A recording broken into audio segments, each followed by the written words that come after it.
मथुरा के होटल संचालक उड़ा रहे पर्यटन नियमों की धज्जियां। टूरिस्ट होटलों में शराब पार्टी के साथ लड़कियों से कराई जा रही अश्लीलता। हार्डवेयर कंपनी द्वारा डिस्ट्रीब्यूटर के लिए आयोजित पार्टी में हुई अश्लीलता।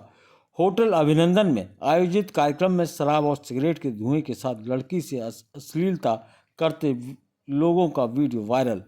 सोशल मीडिया पर वायरल वीडियो में कुछ हार्डवेयर कर्मी लड़की से अश्लीलता करते दिखाई दिए। मथुरा के गोवर्धन चौराहा स्थित NH हाईवे पर अभिनंदन होटल में आयोजित कार्यक्रम का बताया जा रहा है वायरल वीडियो।